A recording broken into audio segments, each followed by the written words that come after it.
आज हम देश भर में लड़कियों के माता पिता से एक सवाल पूछना चाहते हैं। अगर आपकी बेटी शादी के बाद अपने ससुराल में परेशान है तो आप अपने घर में एक तलाकशुदा बेटी को लाना चाहेंगे या अपनी मृत बेटी के शव को लाना चाहेंगे? किसे चुनेंगे आप, तलाकशुदा बेटी या मृत बेटी? क्योंकि आज सुप्रीम कोर्ट में भी भारत सरकार ने इसी सवाल का जवाब दिया है।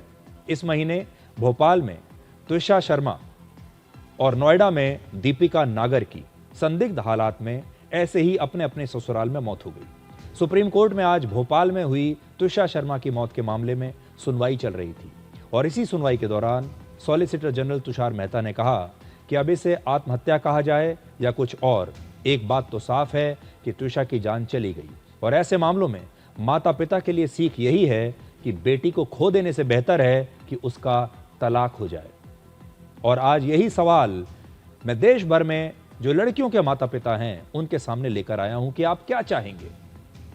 अगर आपकी बेटी शादी में खुश नहीं है, अपने ससुराल में खुश नहीं है, तो आप अपनी बेटी का तलाक कराकर उसे अपने घर लाना चाहेंगे या फिर उसके शव को अपने घर लाना चाहेंगे? आपको क्या बेहतर लगता है? इसलिए आज मैं आपको किसी कानून की कहानी नहीं सुनाना चाहता, मैं आपको उस चुप्पी की कहानी सुनाना चाहता हूं जो हर उस बेटी के कमरे में रहती है जिसे शादी के बाद कहा जाता है बेटी थोड़ा एडजस्ट करो। कई बार यही 3 शब्द उसकी जिंदगी को समाप्त कर देते हैं। आपने देखा होगा माता पिता अक्सर अपनी बेटियों को यही कहते हैं, बेटा थोड़ा एडजस्ट करो। जब बेटी ससुराल से फोन करती है तो माता पिता अक्सर ये कहते हैं अब यही तुम्हारा घर है। माता पिता कहते हैं सब ठीक हो जाएगा। माता पिता कहते हैं अब हमें फोन मत करो, अपने सास ससुर से बात करो क्योंकि अब वही तुम्हारा घर है, थोड़ा एडजस्ट कर लो। हम हर रोज सुनते हैं कि भारत बदल रहा है, लेकिन सवाल है क्या भारत का घर भी बदल रहा है? क्या भारत के घर बदल रहे हैं? क्योंकि जो घर सबसे सुरक्षित होना चाहिए किसी महिला के लिए, वही घर न जाने कितनी महिलाओं के लिए सबसे खतरनाक जगह बन चुका है। ये सारी जो महिलाएं हैं, लड़कियां हैं, अपने घरों में ही मारी गई जो उनके लिए सबसे सुरक्षित जगह होनी चाहिए थी। आज हमारे देश में महिलाएं फाइटर प्लेन उड़ा रही हैं, बड़ी बड़ी कंपनियां चला रही हैं, बड़े बड़े सरकारी पदों पर बैठी हैं, आईएएस बन रही हैं, खिलाड़ी बन रही हैं, ओलंपिक्स में जाकर मेडल जीत रही हैं। लेकिन सबसे बड़ा सवाल अब भी यही है, क्या भारत की बेटी अपनी ही शादी में सुरक्षित है? सबसे बड़ी समस्या आती है दहेज की। दहेज सिर्फ पैसे की मांग नहीं है, बल्कि ये एक मानसिकता है जहां लड़की को आज भी जिम्मेदारी और शादी को एक सेटलमेंट माना जाता है। लड़की पैदा होते ही लोग कहते हैं कि ये तो एक बहुत बड़ी जिम्मेदारी है हमारी और ये तो पराया धन है, और फिर शादी को हम सोचते हैं कि ये एक प्रकार का सेटलमेंट है दूसरे परिवार के साथ। दहेज लेने वाला परिवार कभी भी अपने आप को अपराधी नहीं मानता। वो शादी में मिलने वाले इस दहेज को कभी गिफ्ट का नाम देता है, कभी परंपरा का नाम देता है, कभी स्टेटस का नाम देता है। हमारे समाज में बेटियों को आत्मनिर्भर बनने से कहीं ज्यादा यह सिखाया जाता है कि सहन कैसे करना है, एडजस्ट कैसे करना है। शादी के बाद लड़की से कहा जाता है अब यही तुम्हारा घर है। हर घर में ऐसा ही होता है और समय के साथ सब ठीक हो जाएगा। और इसी सब ठीक हो जाए के इंतजार में न जाने कितनी लड़कियों की जिंदगियां समाप्त हो जाती हैं। एनसीआरबी के आंकड़ों के मुताबिक वर्ष 2024 में दहेज की वजह से 5,737 महिलाओं की मौत हो गई हमारे देश में। यानी हर रोज लगभग 15 या 16 महिलाओं की मौत की वजह यह शादी ही बनी। इसका मतलब है कि 90 मिनट में हमारे देश में एक बेटी मर रही है, हर 90 मिनट में। लेकिन सच ये है कि दहेज को लेकर हत्या सिर्फ वो नहीं होती जब किसी को जला दिया जाए। कई हत्याएं ऐसी होती हैं जिनमें शरीर नहीं जलता, बल्कि लड़की का आत्मविश्वास जलता है, सम्मान जलता है, मानसिक शांति जीवन भर जलती रहती है।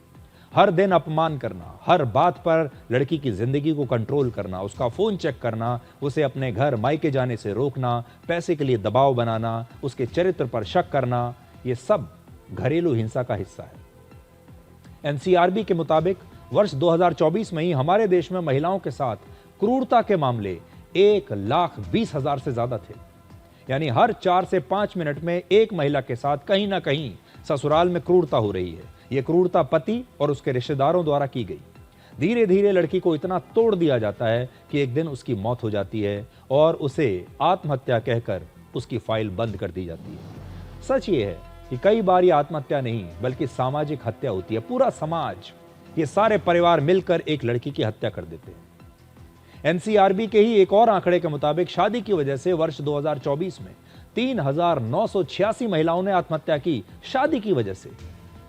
लड़की का सबसे बड़ा दर्द यह है कि अगर वो अपने घर, अपने माता पिता के घर वापस चली गई तो उसके माता पिता टूट जाएंगे। समाज क्या कहेगा, पड़ोसी क्या कहेंगे, रिश्तेदार क्या कहेंगे। भारत में लाखों माता पिता अपनी बेटियों से प्यार तो बहुत करते हैं, लेकिन समाज से डर जाते हैं। उन्हें बेटी की सुरक्षा से पहले परिवार की इज्जत दिखाई देती है। लेकिन याद रखिए, हर बार समझौता एक संस्कार नहीं होता। कई बार समझौता अपराध को एक ऑक्सीजन देता है। इसलिए अब समय आ गया है कि भारत अपनी बेटियों को सिर्फ पढ़ाए लिखाए नहीं, बल्कि ये भी सिखाए कि शादी जिंदगी का एक हिस्सा है, पूरी जिंदगी नहीं। और इस शादी के लिए जिंदगी की कीमत चुकाना ठीक नहीं है। अगर रिश्ता खतरनाक है, जहरीला हो चुका है, तो उससे बाहर निकलना कोई कमजोरी नहीं है बल्कि समझदारी है। अगर दो लोग साथ रहकर सिर्फ एक दूसरे को दर्द दे रहे हैं तो सम्मान के साथ उस रिश्ते से बाहर निकलना बेहतर है। आज हर माता पिता को अपनी बेटी से सिर्फ एक ही बात कहनी चाहिए, अगर तुम खुश नहीं हो तो घर वापस आ सकती हो। यही एक वाक्य देश की लाखों बेटियों की जान बचा सकता है। और इस वाक्य को सुनने के लिए हमारे देश की लाखों बेटियां आज भी इंतजार कर रही हैं। आप एक बार कह के देखिए। इसलिए आज ये कोई विश्लेषण भी नहीं, मैं इसको कहूंगा, ये एक बेटियों के मन की बात है जो हम हर माता पिता तक पहुंचाना चाहते हैं, हर समाज के व्यक्ति तक पहुंचाना चाहते हैं। और देखिए कि अगर समाज चाहेगा तो हमारे देश में ये बदलाव भी आ सकता है।